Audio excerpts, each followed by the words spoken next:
Hey everyone, I am back here with Dr. Monica Vermani. We had such a great first conversation and I could spend all day with this woman. She is an expert in all things to do with breakup and trauma and anxiety and had helped me during a very challenging time. So thank you for being here. And today we're talking all about breakups. Yes, we are. Right? Okay. And this is something that a lot of people really struggle with. So let's start with, first of all, the aftermath of breakup. What typically tends to happen? What are some of the biggest challenges that singles, or well, not singles, they're single now, but couples make once the breakup happens? So what's interesting is nowadays what I notice is more and more people are starting to recognize there's a pattern with breakups. And so many people, when you break up, oftentimes one out of the two people had already percolating in their mind wanting to break up 6 months to a year before that. So many times somebody in the coupleship is planning or thinking about or unhappy with the dynamics where more days than not, they're not happy. And so if you're not happy in the dynamics, what you quickly find is someone's in a surprise moment of, I'm done, we're over. And the other person's still adjusting while somebody's had maybe 6 months to a year to percolate and plan it and think about it and digest it and maybe even talk to multiple friends and supports to get ready for it. Let me ask you, as a psychologist, are some of those people that are contemplating breakup coming to you with advice on how to navigate that or how to also deal with, is this the right decision for me or not? Bingo. I think people come to me to work through the mood, anxiety, and traumas that bubble up to the surface because of breakups or the concept of breakup or what it means to their society, their family members, and their own lifestyle. Money changes or coupleship changes or what they signed up for. There's a lot of grieving that goes on with breakups because you're grieving the loss of what you signed up for, hoping that this is going to be that happily ever after. I get that. And now, although in many situations, when you speak to both people, they'll say the writing was on the wall, we were arguing and so on and so forth. However, can you talk about the individuals who are just blindsided? Like that's gotta be more painful. I don't know if it's even more traumatic, but it's like one person thought they were happy, the other didn't even communicate it. So it's kind of like a death in a way. It is grieving. You're grieving the loss of even how you thought things were turning out. Understand sometimes under a lot of stress at once, breakups happen because somebody can't tolerate either abuse or neglect or abandonment or just not being seen, heard, and valued. Everybody wants to be seen, heard, and valued. And in a coupleship that is deteriorating, we often find themes of not being seen, heard, and valued. Yeah, and I think part of the challenge, and I'll speak from going back to my days when I was in a relationship, and I was the one who wanted. There were times I wanted to break up, and in a long-term relationship, won't Monica? Sometimes there'll be the person that wants to break up, and then there'll be the person that wants to save it. Okay. There's different times where people go through that. I know you can't describe an individual's journey, but how is it that one can go from breaking up to saving it to, what is that about? So I think, to be human is to doubt. And we all have a tendency to doubt, is this the right decision for me? Plus we're creatures of habit. So when you're someone who's a creature of habit, you get stuck in that daily mundane or daily routine of coupleship, socializing with people, how you maybe raise your family, your day-to-day routine, who's cooking, who's managing the household, even financially, what your lifestyle's like having a dual income. And so many times, sometimes breakups are harder because of the sacrifice or the fear of uncertainty of what are the changes that are going to happen when I have this breakup. And so when many times the distress levels and the anxiety and the mood changes are really about the changes that will come to your lifestyle without this person in it. Many times we're not breaking up thinking about, is this person right for me anymore? We kind of know this person's not right for me. I'm not happy. We're more afraid to break up because of the lifestyle changes or the changes in our day-to-day routine or the fear of uncertainty. What if I don't meet anybody better than this? And many of us are afraid of uncertainty more than, is this person right for me or not? Well, what about the idea that this person believes they're in love with that person, right? And even though like the house is burning, they're mentally drained, they're emotionally drained, yet, but I love this person. They're like a teenager in love. What would you say to that? What is going on in for that individual? Generalizing, because I know every circumstance is different. One thing I think everybody needs to understand is oftentimes chemistry is truly familiarity.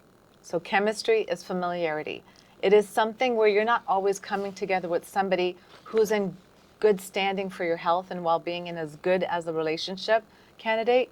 Many times we're attracting people from mommy-daddy issues. We're attracting people from patterns in our life. We're attracting people through codependency or a need that this person fills for me, not necessarily is healthy for me. And so oftentimes when you meet somebody, there's that pull towards someone. The first thing I would challenge people to do is question, is this person coming together with me because there's a comfort, because they're familiar? They remind me of my dad, they remind me of my ex-boyfriend, they remind me of an ex-partner. It's important for us to start recognizing, is familiarity kicking in, or is this true chemistry where this person is somebody who's in my highest and best interests? Many of us are not dating accurately. We're dating with patterns repeating over and over because we haven't done our work to understand the pattern or clean up things that were inadequacies with mommy and daddy. I hear that a lot where when one grows up in an environment where it was normal to yell, it was normal to criticize, it was normal to maybe even be abusive, be condescending, that they know they don't know other comparison. Yeah. And so when they're in that and then realize somehow that, oh, those guys don't yell at each other. No. Or, hey, what's this rom-com that my relationship isn't like that? Is that where they start to question their relationship to see, is this the best for me? Like, what are some of those questions that one should be asking? So it's important, you bring up some great points here. 0 to 10, we're born in a household. And so the way mom and dad love each other is love. The way mom and dad fight is conflict resolution.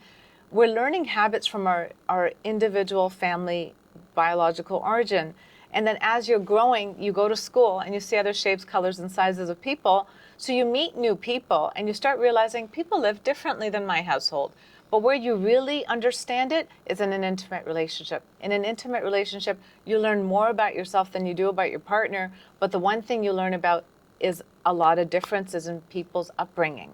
And so when you meet somebody, oftentimes we can be intrigued by opposites. Opposites attract. But commonalities can feel more comfortable. And commonalities can sometimes sustain better because there's a lot that is a nice ebbs and flow in the relationship.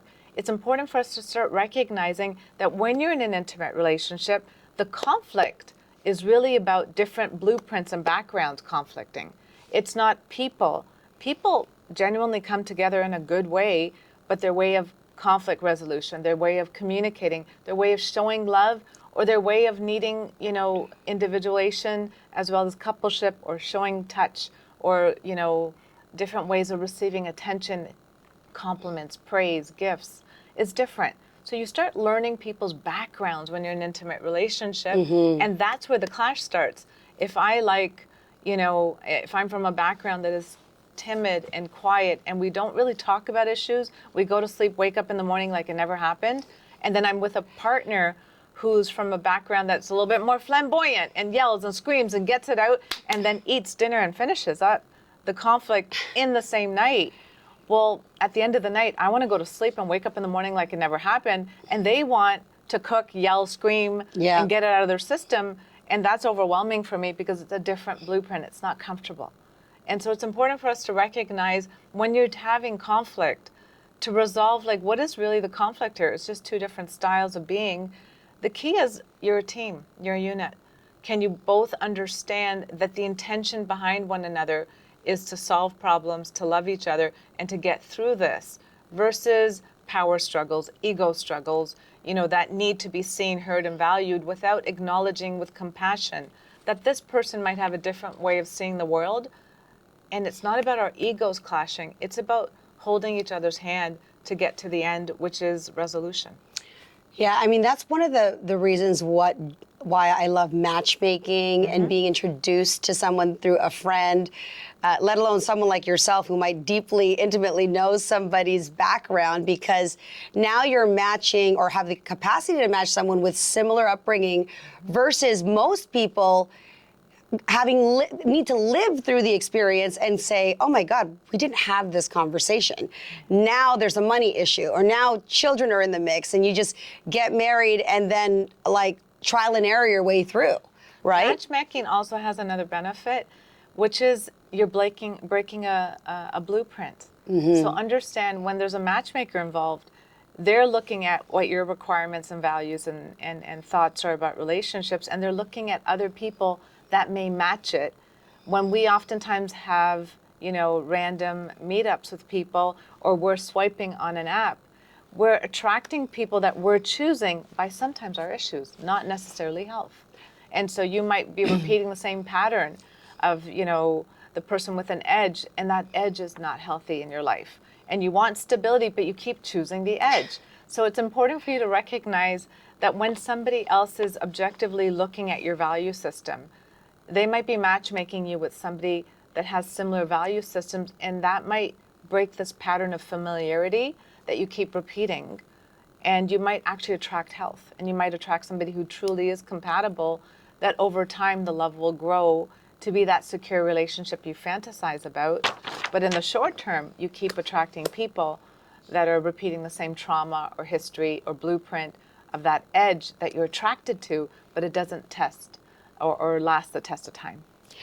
Well, what comes to mind immediately is that most people aren't aware that they're in this, and they don't even know their blueprint. And people are so quick to label people, oh yeah, they've got daddy issues or mommy issues, and they're not even aware of that. So what would be the first step for someone to take to understand their own background or blueprint? Would it be to work with a psychiatrist or therapist or whatnot even before entering a relationship? Like, what would be your best advice in that case? The key is, I always tell people, make your life ice cream. Make it sweet on its own, and a good partner should be the cherry on top.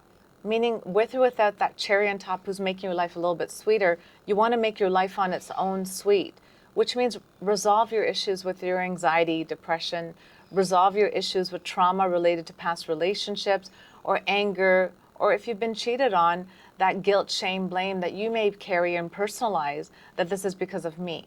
Many times we're personalizing things that have nothing to do with us.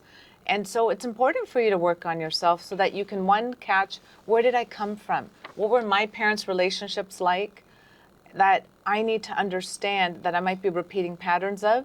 What are things I rebel against? Sometimes we repeat mommy-daddy issues, or mommy-daddy dynamics, as I call it. But other times we want to rebel against it and be different from our parents. The other extreme is not healthy either. You want to try to get to that middle ground. But first step is to understand your anxieties, your blind spots. What are my blind spots? I'm a sucker for maybe good-looking people. I'm a sucker for that edge and that person who looks cool and fun. But over time, I realize they're not as fun, they're not as stable, and I end up resenting being with them because I'm always making all the decisions. Learn to start really recognizing what are you attracted to and what package are you looking for them in. And also many times, where am I going to meet those people? Sometimes we're going to the same places and we're attracting the same kind of person, but your true soulmate, or that person that you envision yourself growing old with, is going to come from different places. Where would that person hang out? Where would that person work out? Where would that person, day to day have a routine that I could cross paths with them? I think it's important for us to start challenging ourselves. What are issues I'm replaying? And what are new things and new ways of thinking I need to be in, plus anxiety? If you're codependent, you need to be needed. You need to, take care of people to get your value. Do you need to keep dating people that are broken or in places that they need you versus an equal mutual relationship where you give and take in a reciprocal manner? It is important for us to start looking at, am I always trying to caretake? Which means I'm always trying to take care of people, which means I'm attracting people who need fixing. Or am I a person who's always looking for that perfection without giving people a chance to really get to know their value system and who they are?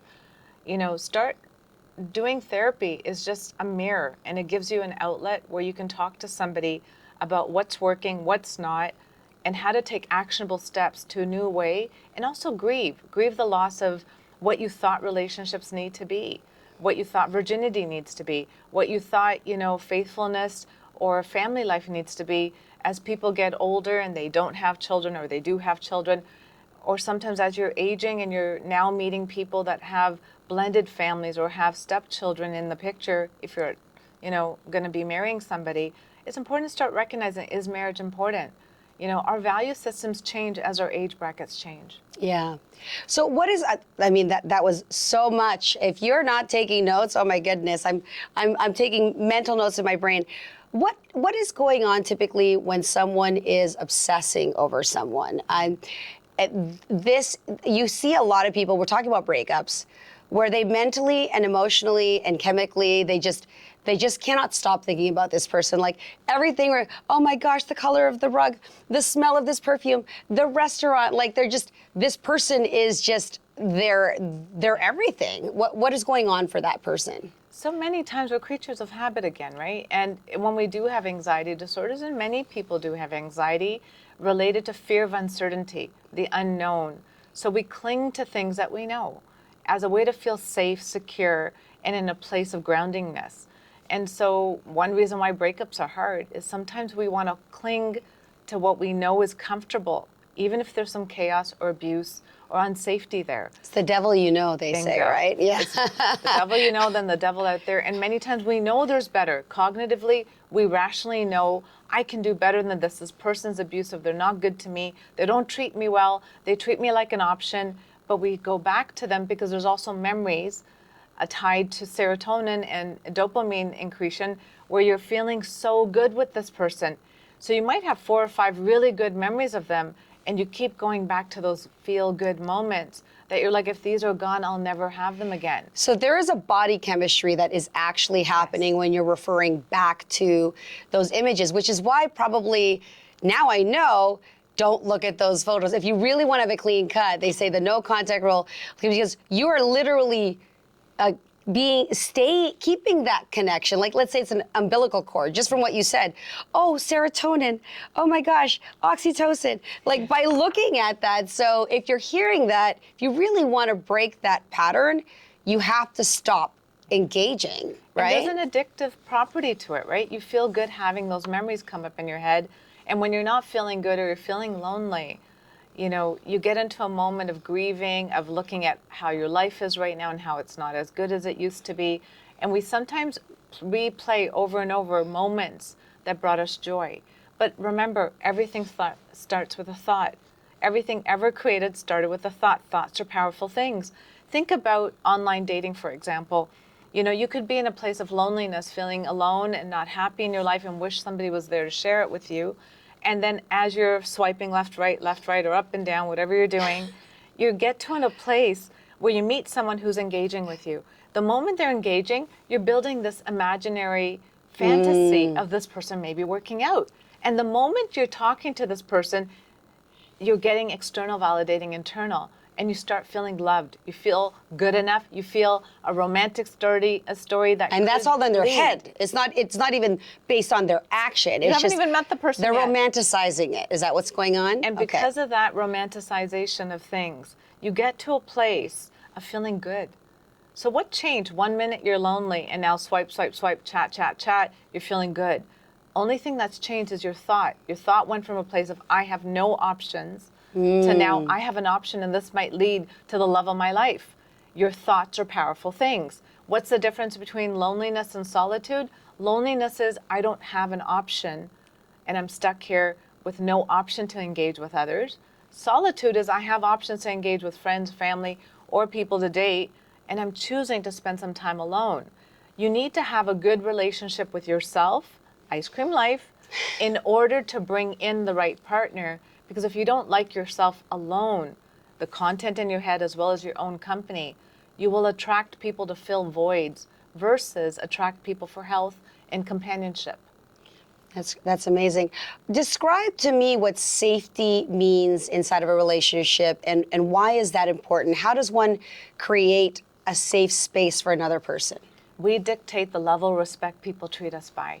And many of us put up with ill behavior or abuse, because there's a memory tied to this person also bringing us pleasure and comfort and safety in some moments. But you need to look at the bigger picture. I always tell people, if more days than not, you are feeling unsafe in a relationship, you are feeling victimized, you're feeling abused, you're feeling taken advantage of, if more days than not, in a month or a year, you are unhappy in the dynamics of this partnership that you are choosing to bring in, if they're not making you happy, making you feel good, bringing you safety and comfort, and a level of like evolution to growing in a relationship, why are you there? And so safety for yourself is physical, emotional, social, as well as that mental peace. If you're always anxious, this person's going to cheat on me. If you're always anxious, are they going to come home at night? If you're always anxious about financially, are they going to get mad at you for spending money? If you're always anxious about day to day, is this person going to stay with me? Is this the right person to be with? Safety emotionally, physically, sexually, financially, these are important things that we need to look at in a relationship. You want to reduce hurt and harm to yourself first and foremost, and others. Meaning, even when you're breaking up with someone, it's not what you say, it's how you say it. You can always do a breakup with dignity, respect, and calmness, and minimize conflict, because some of those conflicts can get to a place that really escalate abuse, get the police involved, and can get us into trouble. Now, Monica, I love that you, asked the questions of, am I feeling safe more often than not? Am I feeling worried? Am I feeling stressed? Talk to me about the person who has those fears inside of a relationship where those fears should not even exist, because you could be asking those questions and yet there's no evidence that anything's going wrong because they do have that anxious attachment style. And that's also for the secure partner or for the person's going, I'm literally at work, dear. Mm-hmm. You called me 18 times. What would you say about that? Yeah. So that person who's calling you 18 times might also need to do some work on their own to look at their anxiety. Because when you're anxious and your mind's ruminating over and over, and you need that person to pick up for you to feel like you can soothe your own anxiety, and you can't self-soothe, but you need somebody to validate you, somebody to reinforce something, somebody to pick up that phone, that's unhealthy. And when we're emotional, we sometimes don't feel like we have control over our anxiety levels, our depression, our rage, or our anger. It's important for us to learn, how am I showing up in a relationship? Am I showing up with a person who's got their life together, got their emotions intact, or am I showing up needy, dependent, anxious, desperate? Start paying attention to how you're showing up in dating, how you're showing up in relationships, how you're showing up in breakups too. Are you showing up in anger, rage, shame, blame, and guilt? It's not about people are not doing wrong to us. Sometimes we're putting up with wrong too. Take accountability that I've chosen this person instead of blame, shame, and guilting them for not being the right person. Why am I choosing someone who repeatedly causes me unsafety, repeatedly causes me hurt and harm, repeatedly leaves me in a place where I'm doubtful, I'm scared, or I'm crying? We need to start taking accountability that we are choosing the relationships or the dynamics that sometimes cause us unhappiness in life. People sometimes show up exactly as they present themselves, and we don't want to believe it. We want to think they'll change. We want to believe that, with time, this person will evolve and grow and be different. That's you making up stories. Learn to live with the narrative that is right in front of you, that is how it's presented, instead of creating narratives in your mind of how things could have, should have, would have played out if these ingredients show up. Many times we keep hoping people change versus falling in love with the person as they are. Wow, I love that. You mentioned self-soothing. Yes. And I literally was right with you when you said, I need that person to pick up. And you talk about, requiring validation. And if my ice cream tastes good, I'm not gonna need anyway. Do you think my ice cream tastes good? Like, I know it tastes good. I don't want to share my ice cream. So what are some ways that one can self-soothe? So when you're in a place of, having your life together, having your emotions together, you're not as reactive, but you're more responding with what is in my best interest. and what is in my highest and best. And you dictate the level of respect people treat you by versus putting up with abuse or putting up with disrespect. Now, when we talk about relationship dynamics, what's important to recognize is, am I showing up in my best version of me so that I can set healthy boundaries with this person in front of me? Healthy boundaries is when somebody does misbehave or pushes the envelope or, has a moment where they're not emotionally stable. Can you hold them in love and compassion versus react with anger and rage? Safety for ourselves is also choosing people that we feel is in alliance with ourselves and our background. If you came from a toxic environment of abuse where mom and dad had a lot of conflict, you need to work through that narrative in your head that in a relationship there's a victim and a perpetrator, there's domestic violence, there's yelling and screaming, and to resolve things, there's always got to be this heated level of escalation and conflict. You have this narrative in your head, and oftentimes we don't even realize that we're repeating patterns. For example, I've had patients that are, passive in a relationship and another one dominant. And maybe the dominant is a little bit more aggressive, a little bit more angry, a little bit more temperamental. And the passive person has a tendency to always put up with things, dismiss conflict, let things go. Well, then when these two break up for any reason, sometimes that passive person's like, I don't want to be with a dominant anymore. And they go out there trying to look for health, and they find somebody like them who's a little bit more passive, and they're like, this person might work for me.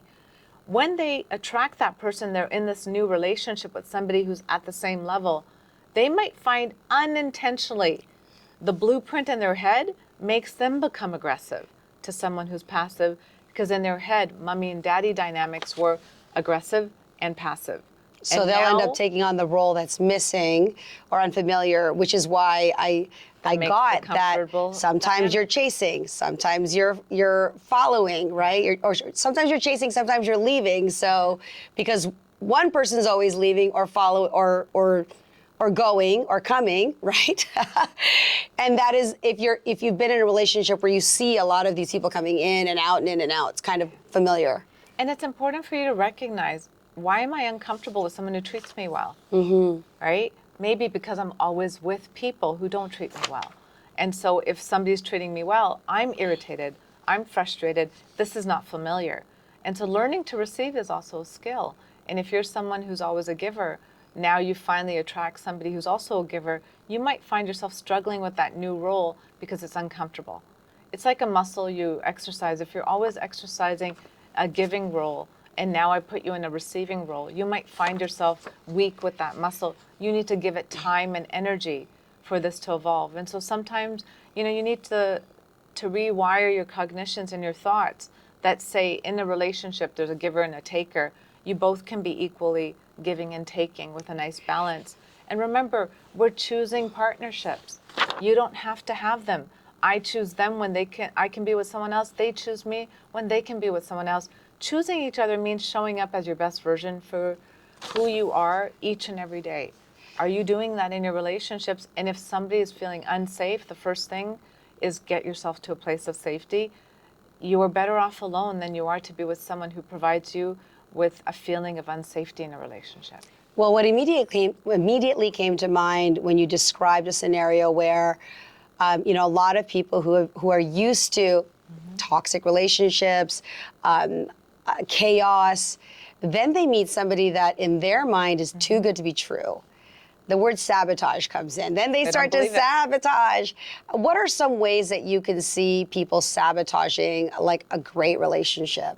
Yeah, if you don't work on yourself, you get to a place of sabotaging because it feels too good to be true. And then the paranoia or the trust issues or the disbelief comes in. The key thing is I find many people just don't have the self-esteem to attract a good partner because they don't feel worthy and deserving of it.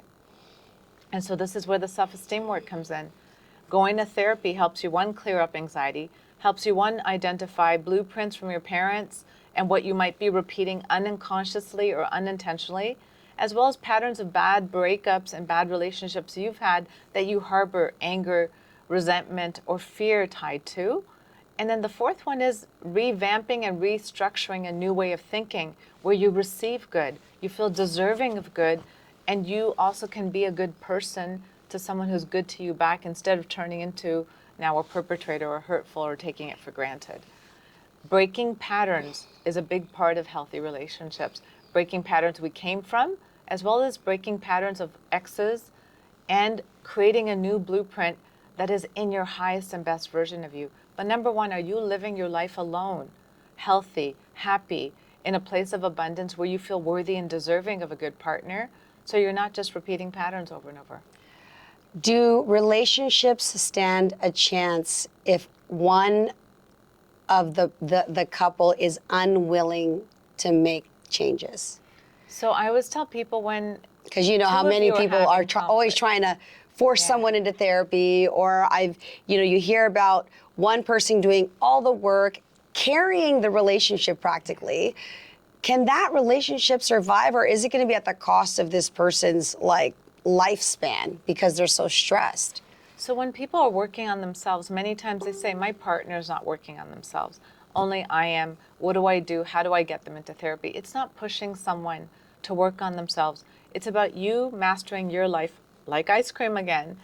And if what I find is when one partner is actually working on themselves to be better, working through their anxiety, working through their depression, working through past traumas, and cleaning up their life to be happier. If the partner doesn't jump ship to join your boat of health and happiness and doing better, then really you will good. break up. Because Yeah. inevitably we evolve. And if one person's evolving to being a healthier, better version of them, and the other person isn't, there will be a rift in you. And so what I find is couples that stay together also are both working on themselves in alliance to being healthy for each other. Right. And whether that's physical health, mental health, and that's, working on your cleaning up your past issues. If one person's not working on them, you will resent them. What I find is once resentment's in the relationship, you don't respect each other. You might love each other because this is a father and mother, my child, but you might not respect each other. If you don't respect each other, the love won't stay. Wow, it almost seems so logical. It's like, well, if you're surrounding yourself with healthy people and healthy boundaries and you know how you want to be treated, all of a sudden those rose-colored glasses come off and you get to see like the real picture, right? And so just as in life, when you elevate or you go down a different road, not everybody's going to go down that path. So that's incredible. Finally, what are some ways that one can rebuild after they've done the work, they've done the healing, and now they're looking to enter a new relationship? What words of wisdom can you share about that? Build a good life on your own. Bring in community, friends, and bring new friends. Realize that you're changing all the time. Sometimes we stick to friends from our past, and there's nothing wrong with that. But sometimes it's nice to meet new friends in the new phase of who you are so people get to know who you are versus who you were. And so when you're meeting new friends, you're meeting also people that bring out different ingredients in you. Join hobbies and interests, and those people will bring out different ingredients in you. And they'll also get to know who you are today as you've evolved since the start of this relationship and maybe even the end of it. Sometimes letting go of people from the past that remind you of your past. You don't need emotional debris, as I call it, emotional memory of who you were. It's okay to reinvent yourself, pause and reflect, and say, who do I want to be today? Let me do a physical and emotional makeover and allow myself to be a healthier person through physical fitness as well as mental fitness. What makes me healthier? Not living in yesterday sometimes and living in today. Who do I want to be today? What brings me healthier on a social front, on a work front, on an intimate level? Who do I want to be here and now on my physical front, looks-wise? Who do I want to be today as a contributing member to my society? And what are places and things I'd like to do? The first half of your life is time to live, and the second half is time left to live. I find as we, enter a different phase of time left to live, we realize how much we sacrificed in the first half of our life. Learning after a breakup, if you're having one, to look at how do I want to live the next chapter of my life? Who do I want to be? Who do I want to be that would make me proud of me? At the end of the road, you are that VIP, very important person in your life. Learn to evolve by recognizing and taking time out. Who am I spiritually? To me, spiritual growth is you liking your own spirit, your own company physically, hobbies, interests, the people you hang out with, as well as mentally. That when I'm alone with my thoughts, it's not a dark place. It's a place of growth, positivity, gratitude, thank you, thank you, thank you. I love my life, I love my life, I love my life, versus scrutiny, judgment, criticism.